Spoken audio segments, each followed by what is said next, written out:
ભારતના એ વીરવર સપૂતો -45 તાપમાનમાં સિયાચીનની બોર્ડર ઉપર જે જાગે છે કે 45 ડિગ્રીના તડકામાં કચ્છના કે રાજસ્થાનની સરહદ ઉપર જે બીએસએફના જે આર્મીના જવાનો ઊભા છે ને, એટલે વીરાંજલિમાં આપણે આનંદથી અત્યારે આ વાતો કરી રહ્યા છીએ ને તમે સાંભળી રહ્યા છો. મેં ભારતભરના શહીદોની માતાઓને બિરદાવતા એટલું કીધું હતું કે પૂરી દુનિયા કે ઘર में माँ सदा रोटी बनाती है, पूरी दुनिया के घर में माँ सदा रोटी बनाती है, वही माँ भाग्यशाली है जो फौजी बनाती है, वही माँ भाग्यशाली है जो फौजी बनाती है. એક ફૌજી નું જીવન કેવું હોય? પગાર તો બેંકના પટાવાળાને મળે છે, અને એક શિક્ષકને મળે છે, એક ડોક્ટરને મળે છે, અને એક ફૌજીને મળે છે. બહુ કંઈ ફરક નથી એના પે સ્કેલમાં. પણ મારી દ્રષ્ટિએ એક માત્રાનો ફરક છે બીએસએફના, આર્મીના, નેવી કે એરફોર્સ સરહદ ઉપર ઉભેલા પોલીસના પગારમાં અને આપણી સેલેરીમાં એક માત્રાનો ફરક છે કે આપણને વેતન મળે છે અને એ વતન માટે નોકરી કરે છે. સાહેબ, એક સૈનિક બીજા સૈનિકને કહે છે સાંજ પડી છે અને એમ કહે છે કે શું લખસ તું આજે? તો કે પત્ર લખું છું. કોને? તો કે પછી ગઈશ. લાંબો એવો પત્ર લખે છે અને આમ કહે છે કે જો આ પત્ર રાખું છું, કદાચ ગમે ત્યારે ફાયરિંગ થઈ જાય અને તારું કે મારું કંઈક થઈ જાય ને, તો આખા ગ્રુપમાં બધાને કહી રાખ્યું કે આમાં જે પત્ર છે ને એ પહોંચાડી દેજો. કોઈએ વાંચવા ન દીધો, એને કોઈને વાંચવા ન દીધો, પણ એ પત્ર લખીને અંદર મૂકી દીધો. સરહદ ઉપર તો ક્યારે ગોળીબાર થાય? કારણ કે ઉંદેડાઓ છે ને, સિંહ ક્યાં છે?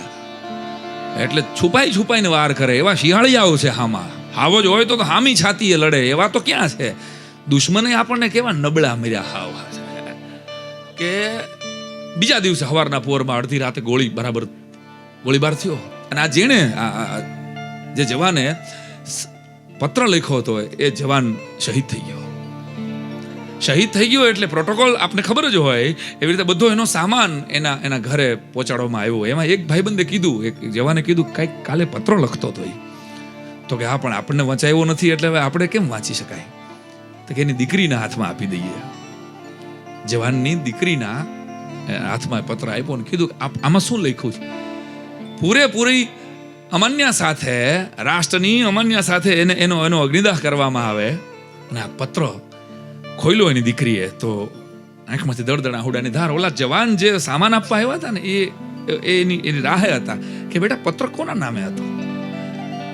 એટલે કીધું કે અંકલ, મારા પપ્પાએ દેશવાસીઓના નામે પત્ર લખેલો છે. મને નથી લખ્યો હજી સુધીમાં ક્યારેય, મારા ભાઈને નથી લખ્યો, નથી મમ્મીને પત્ર આવતો કે, પણ આ પત્ર છે ને દેશવાસીઓના નામે છે. અને એ પત્ર દેશના જવાનોની એક પીડા સાથે, એને વંદના સાથે, એની પીડા શું હોય લખવાની કોશિશ વીરાંજલિના આ કાર્યક્રમ દ્વારા તમારા સુધી પહોંચાડું છું. એક જવાન લખે છે, प्रिय देशवासियों, मैं देश का जवान हूं. तुम मुझे बीएसएफ, सीआरपीएफ, नेवी, एयरफोर्स या पुलिस किसी भी नाम से पुकार सकते हो.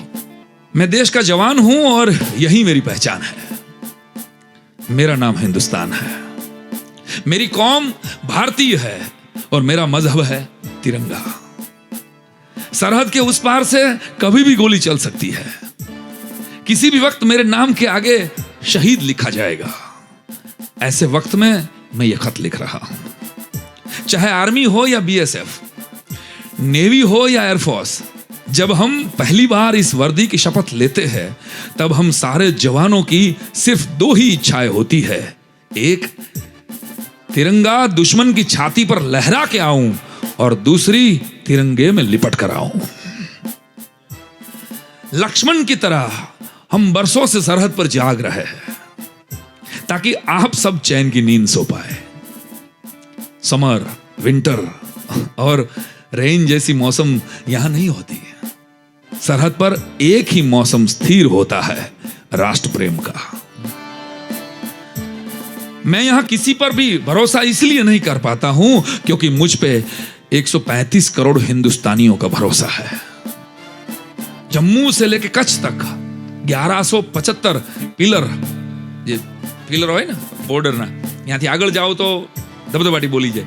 जम्मू से लेके कच्छ तक 1175 पिलर हमारे लिए पत्थर नहीं, देवता है। सुना है आपके मोबाइल में कवरेज नहीं आता है तो आप सब अपसेट हो जाते हैं, और यहां बॉर्डर पर मोबाइल पर घर वालों से बात करने के लिए हमें 20 किलोमीटर तक दूर जाना पड़ता है, और वो भी महीने में सिर्फ 2 बार।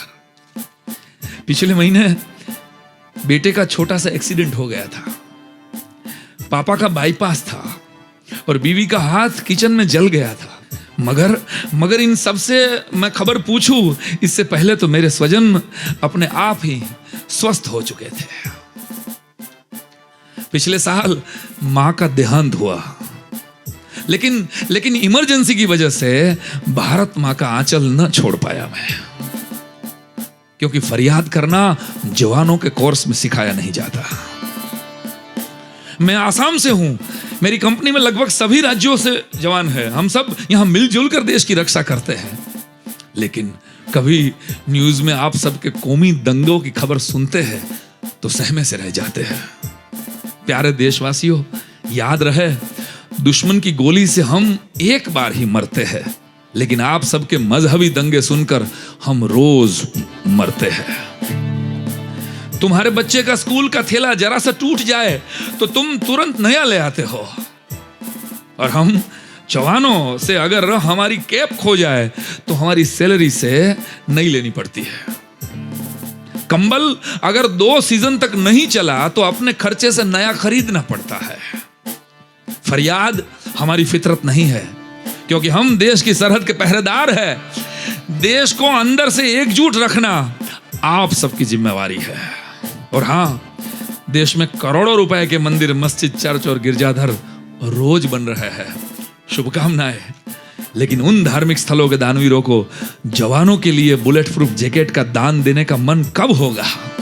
यह खत तुम तक पहुंचे तो विचार करना। जय हिंद, वंदे मातरम। भारत माता की। भारत ना, बीएसएफ ना, आर्मी ना, अपनी बॉर्डर ऊपर जागता તમામ જવાનોને પૂરા આદર અને વંદન સાથે પ્રણામ। જય હિન્દ।